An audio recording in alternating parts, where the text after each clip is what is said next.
esté clara en todas las delegaciones de este Parlamento. Les pido ahora a los invitados y a todos los demás que se queden sentados porque tenemos un pequeño punto de orden del día antes de pasar a una reunión a puerta cerrada, pero es que si no hace mucho ruido y tardamos más tiempo. Pasamos a una región distinta a Latinoamérica, pero yo creo que el tema es parecido. Contamos con un activista de derechos humanos que se ocupa de los prisioneros políticos en Colombia. Se trata del Comité de la Solidaridad con los Presos Políticos. Y para una breve intervención contamos con la presencia del señor Franklin Castañeda. Esta asociación ayuda a aquellas personas retenidas por motivos políticos y también analiza las condiciones de la detención en Colombia. También se ocupa de los casos de las torturas en prisiones y la formación de derechos humanos de los prisioneros. El propio señor Castañeda ha sido víctima de amenazas de muerte y en el año 2006, como consecuencia de todo esto, tuvo que abandonar su ciudad de origen, Barranquilla, y mudarse a Bogotá. Lo que le ocurrió a él, creo yo, que es un caso muy parecido de otros activistas que son víctimas de amenazas para obligarles a dejar de llevar a cabo su trabajo. Señor Castañeda, tiene usted la palabra, intervendrá usted en español, supongo, ¿verdad? Muchas gracias, señora presidenta, y muchas gracias a los integrantes de la subcomisión del DROA por permitirnos hacer esta intervención. Sea lo primero notificar a los honorables asistentes de que celebramos que en Colombia hace 2 días acaban de llevar algunos o el primer acuerdo en el proceso de paz que cursa entre el gobierno colombiano y la guerrilla de las FARC. Nunca antes se había logrado un paso tan importante en un proceso de negociación entre estos dos actores en Colombia y nos llena de mucho optimismo que luego de más de 40 años de guerra estemos intentando superar esta situación. Sin embargo, más allá de ese optimismo, debido a este resultado, pues hay cosas que vienen pasando en nuestro país a diario y muchas de ellas tienen que ver precisamente con la grave situación que atravesamos los defensoras y defensoras de derechos humanos, los líderes y lideresas sociales y las personas que hacen oposición política en Colombia. Similar a lo que se hablaba acá, uno de los flagelos más importantes que se atraviesa en Colombia tiene que ver con la detención política. El año pasado fueron detenidas más de 36 personas que fueron judicializadas, todas ellas por opinar, por pensar diferente y por oponerse a algunas políticas del Estado colombiano. Estas personas fueron presentadas falsamente como integrantes de la insurgencia y en realidad son personas que hacen parte de movimientos sociales que consideramos tienen todo el derecho a la voz y a protestar. Desde el 2011 se ha implementado en Colombia una ley, la llamada Ley de Seguridad Ciudadana, que convierte en delito el hecho de llevar a cabo algunas acciones como bloquear vías públicas en el marco de protestas sociales.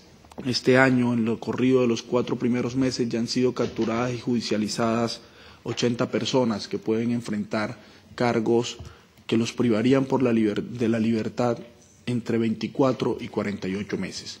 También han sido detenidas más de 544 personas este año en el marco de protestas sociales, detenciones arbitrarias, detenciones sumarias por medio de órdenes de policía. Este no es el único flagelo que atraviesan los defensores y defensoras de derechos humanos. Desde el 2010 en adelante hemos enfrentado en Colombia un incremento sostenido de agresiones, de homicidios y desapariciones forzadas en contra de nosotros. Mientras que en el 2011 se presentaron 49 homicidios, en el 2012 fueron 69 y este año ya 15 de nuestros compañeros y compañeras han sido asesinadas en Colombia.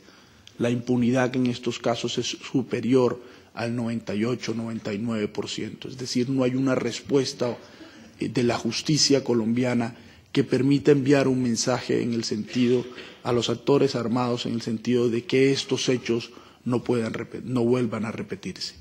El Estado colombiano niega la existencia de grupos paramilitares, pero si miramos los actores que están detrás de estas agresiones, claramente más de la mitad de estos hechos han sido cometidos por integrantes de estos grupos paramilitares.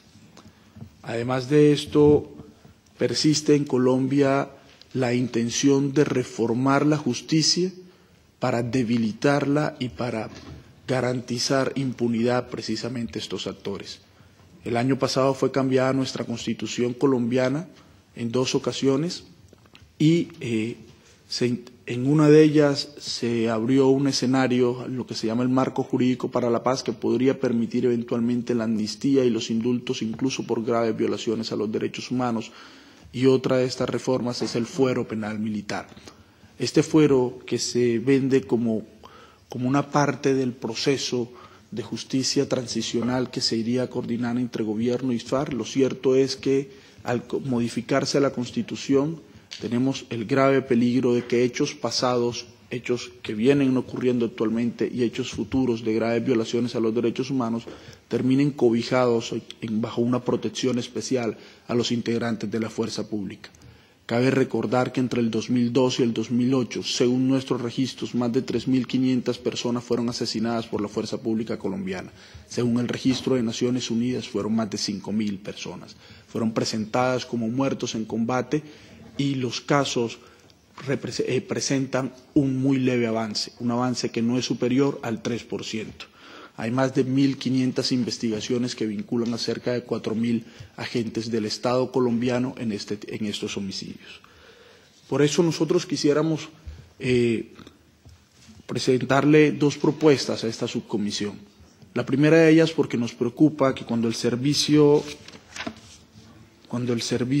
de acción exterior, presenta la situación de Colombia, presenta claramente una situación muy positiva, que creemos que se debe a la ley de víctimas o al proceso de paz, pero consideramos que claramente también se debe señalar la otra parte, la parte que no es tan positiva en nuestro país, de manera de que se presiona al Estado colombiano a tomar medidas efectivas para fortalecer la justicia y proteger a los defensores de derechos humanos, entre otras.